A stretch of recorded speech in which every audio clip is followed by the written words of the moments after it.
Welcome to the Daily Bite. I'm your host, Pastor Steve Andrews. Today's chapter, Isaiah 36, is a bit of a shift again for us as we move from what has been a section of prophecy to more of a narrative of the events that are about to unfold. So the way it's printed in your Bible probably will look different today than in the days past. More regular text versus the prophetic words of Isaiah being divided up and a little more spaced out. Now, we read from chapter 36. In the 14th year of King Hezekiah, Sennacherib, king of Assyria, came up against all fortified cities of Judah and took them. And the king of Assyria sent the Rabshakeh from Lachish to King Hezekiah at Jerusalem with a great army. And he stood by the conduit of the upper pool on the highway to the washer's field. And there came out to him Eliakim the son of Hilkiah, who was over the household, and Shebna the secretary, and Joah the son of Asaph the recorder. And the Rabshakeh said to them, Say to Hezekiah, Thus says the great king, the king of Assyria, On what do you rest this trust of yours? Do you think that mere words are strategy and power for war? In whom do you now trust that you have rebelled against me? Behold, you are trusting in Egypt, that broken reed of a staff, which will pierce the hand of any man who leans on it. Such is Pharaoh, king of Egypt, to all who trust in him. But if you say to me, We trust in Yahweh our God, is it not he whose high places and altars Hezekiah has removed, saying to Judah and to Jerusalem, You shall worship before this altar? Come now, make a wager with my master, the king of Assyria. I will give you 2,000 horses, if you are able to, on your part, set riders on them. How then can you repulse a single captain among the least of my master's servants when you trust in Egypt for chariots and for horsemen? Moreover, is it without Yahweh that I have come up against this land to destroy it? Yahweh said to me, Go up against this land and destroy it. Then Eliakim, Shebna, and Joah said to the Rabshakeh, Please speak to your servants in Aramaic, for we understand it. Do not speak to us in the language of Judah within the hearing of the people who are on the wall. But the Rabshakeh said, Has my master sent me to speak these words to your master and to you, and not to the men sitting on the wall, who are doomed with you to eat their own dung and drink their own urine? Then the Rabshakeh stood and called out in a loud voice in the language of Judah, Hear the words of the great king, the king of Assyria. Thus says the king, Do not let Hezekiah deceive you, for he will not be able to deliver you. Do not let Hezekiah make you trust in Yahweh by saying, Yahweh will surely deliver us. This city will not be given into the hand of the king of Assyria. Do not listen to Hezekiah, for thus says the king of Assyria, Make your peace with me and come out to me.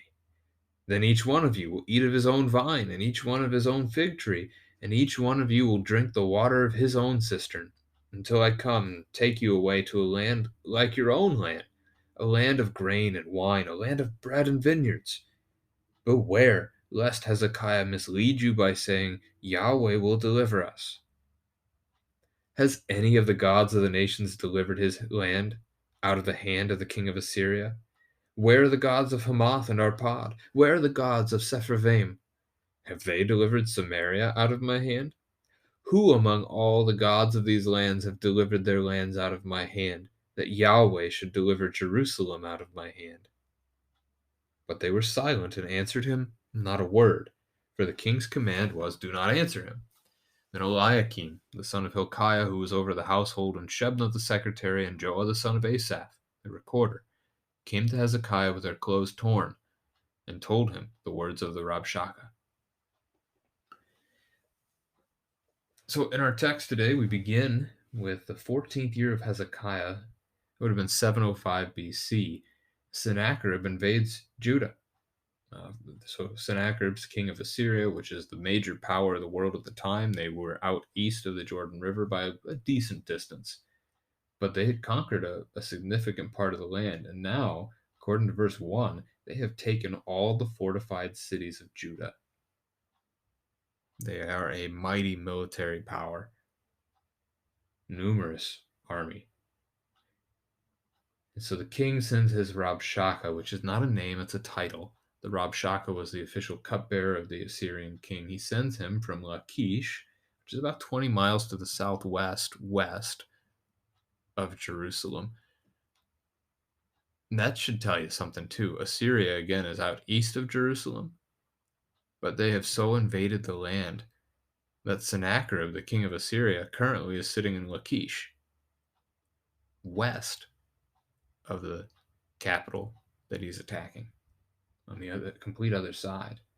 And he's got a great army he sends along with his servant, his cupbearer. Now, question that we can ask our children here is, this obviously is meant to intimidate. That's one of the siege tactics, one of the warfare tactics of this kind of thing. Ask your children, should Hezekiah be scared? His land is crumbling before him, his cities are falling, and now a great army is marching against his own city. Should he fear or not? And why? So the answer to this question is no, he should not fear.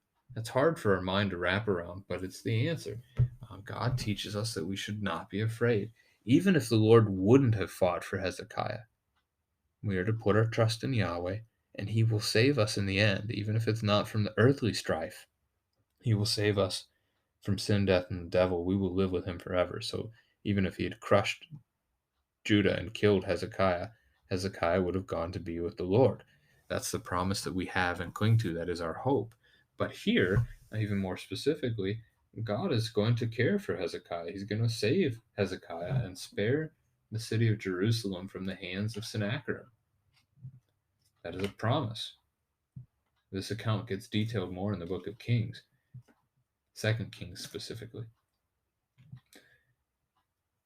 Now, it's interesting that we have this mention in verse 2 of the washer's field, the pool, the conduit. I say that because it's only mentioned one other time in Scripture, and that's back in Isaiah chapter 7. It's where Isaiah goes to meet Ahaz, the king, and we have that conversation. Ahaz at the time is fearing Israel and Syria, and he's actually seeking an alliance with Assyria, the nation here, against them. There, Ahaz failed to trust in Yahweh. This is noteworthy just for the comparison. Here, Ahaz's son, Hezekiah, now by that field is going to display faithfulness and trust in the Lord, and instead of in foreign nations. So the Rabshakeh issues the challenge in verse 4, and it's really most of the rest of the text here. On what do you rest this trust of yours? That's a great question. And really, it's a question that prompts a response. They don't give him one, but the response of God's people in that situation should be strong and should be clear. And this is what we learn in 1 Peter 3:15, that we should always be ready to give an account for the hope that is in us. When we suffer, when someone else is harming us, but we're willing to stand there and speak forgiveness to them, or even lay there if they've harmed us too much. Why do we not hold a grudge? Why do we not press the charge? Why are we the way that we are? We speak this truth, this good news that we hold in Jesus Christ.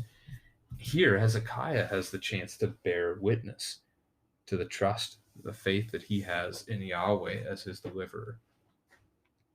We'll see if that happens tomorrow. Now, verse 5, do you think mere words are strategy and power for war? That's a great question. It's a question to ask our children.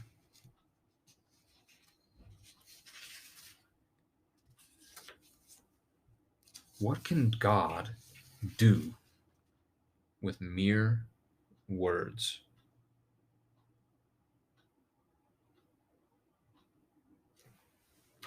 Something to think about. God can do a lot with mere words. There have been times that you can recall from Scripture. So we have, I'm going to be looking up something here as I'm saying this, but you have the idea that God has created the earth, in its entirety simply by speaking. If he can do that, what else can he do? Well,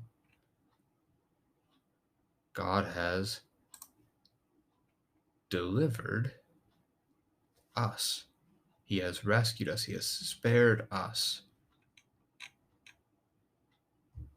from our sin with a spoken word of forgiveness and absolution. He has, through his spoken word, declared you to be his own child, adopting you into his family. There are other examples as well, but the point here, mere words, power for war, when they're God's words, sure, they can be power for war. 6 is an interesting picture. So picture a cane, so a wooden cane that an older person would use to walk. Now break the top off the cane so it's got a sharp, jagged edge. Would you want to lean on that? The answer is no. We wouldn't want to use that to walk anymore. We would want to get it repaired, or we'd throw it away and buy a new one. That would be potentially harmful. It would hurt us. You lean on it, it'll stab through your hand. That would hurt a lot. That's the picture that the Rabshakeh just gave of Egypt. They are like that broken cane. They are, well, a betrayal would be one way to put it. You would trust in them and they will only hurt you, is essentially what he's saying. Then he challenges, he actually uses the divine name. How many times does he use the divine name here? 1, 2, 3, 4, 5, 6, 7. Maybe I missed 1 or 2, but I'm seeing 7 times that the Rabshakeh is going to actually use the divine name, which itself is a confession of faith. The divine name Yahweh means he is in Hebrew. We're not to take that to mean that the Rabshakeh necessarily believes in Yahweh. Most of these he's putting into the mouths of the Israelites, that they would say these things. But he knows the name of their God, so there is that. Then he says that Hezekiah has removed Yahweh's high places. Now that's not true. Hezekiah has torn down the idols' high places and instructed the people the way God himself had instructed, that they should worship him in Jerusalem. They should go to the temple. And then there's the wager of verse 8. The Rabshakeh knows that the Israelites are weak militarily. They don't have might in that regard. They don't even have a history really with horses. And so they probably wouldn't even be able to ride a horse if they tried to. So that's the wager here. I'll give you this if you can put a man on it. And they can't. And so he challenges them on that. If they can't even do that much, how can they boast that they can defeat one of the least of these in the Assyrian army? So that's a boast of Assyria's greatness. Then he goes even further and suggests that Yahweh himself is the one who has called him to attack Judah and Jerusalem. Now that's an interesting line. Is it true or not? Is a fascinating conversation. It could be. It could well be true that God sent them. We know that God sent Assyria to destroy Israel. And we know God will send Babylon to defeat Assyria. We know God will send Babylon to defeat Judah. But is it true that God convinced the Assyrian king to go up against Judah in order that he would be able to use this to illustrate his power and judgment upon Assyria? It certainly could be. The other possibility here is that the Rabshakeh is just lying in order to deceive the people himself. All right. We keep looking here. The next paragraph. So you have Eliakim, who, by the way, is We saw both Eliakim and Shebna back in chapter 22. Shebna was unfaithful, Eliakim would be faithful, is what we've learned of them already. So a little foreshadowing for us of what will come in the future. Eliakim is the son of a priest by the name of Hilkiah. Now, as they speak, they're aiming to keep the Rabshakeh quiet. They don't want all the people to hear it because they don't want the people to fear and possibly revolt within the city. But the Rabshakeh refuses. He says he's been sent to speak to all because they are coming to conquer all. Uh, the phrasing in verse 12 leads to siege warfare. It's something that happens. If you're besieged for a long time, eventually a famine hits, you run out of food. Your food supply gets cut off because you can only grow so much within the city's walls. You need the fields and the farmers outside the walls. That's all cut away, so you're eventually left with only what your body produces, which is not a pretty picture. Verse 13, the Rabshakeh then bypasses the king's servant's request that he would only speak to them, and instead he speaks to all the people, goes straight to them, challenges them on their trust in the Lord, challenges them that Yahweh will be able to deliver them, challenges their trust in their king Hezekiah to be faithful as well. And then he does so by, two ways. First, he's going to make them a promise that if they turn themselves over, if they just come out, so surrender, how would they be treated? How would they actually be treated is another conversation. But the Rabshakeh promises them basically wealth and security, that they will have everything that they need. They will have their own vine, their own fig tree. They will have their own cisterns. This is good stuff. This is wealthy stuff here to be able to afford to have all these things. And then eventually they'll be taken to a new land, which is like their own, a land that is filled with food, which is a nice promise. But again, is it true? Can't answer that question. Verse 18 through 20 show us the understanding of warfare in the ancient Near East. Their belief, very common belief at the time, was that a nation was only as strong as its God. So, polytheistic worldview, multiple gods. The idea was the stronger your God, the better your country would be in war. And so, if you had a strong God, you would be victorious. If your God was weaker, you would lose.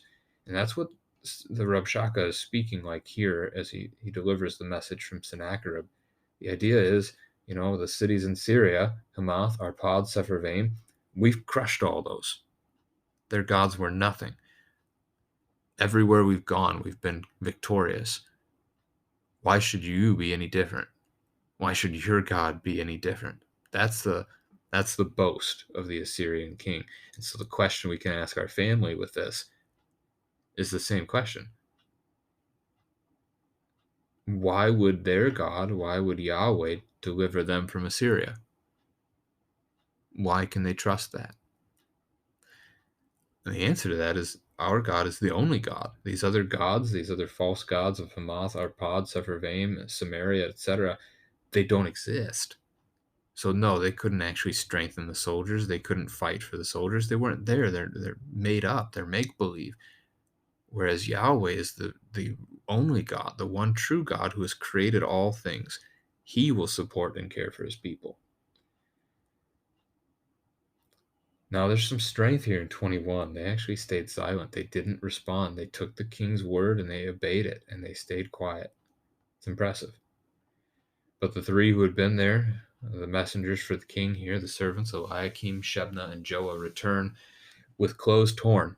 So they're mourning already. They're in grief. And they report the words to their king. We're going to begin there tomorrow with chapter 37.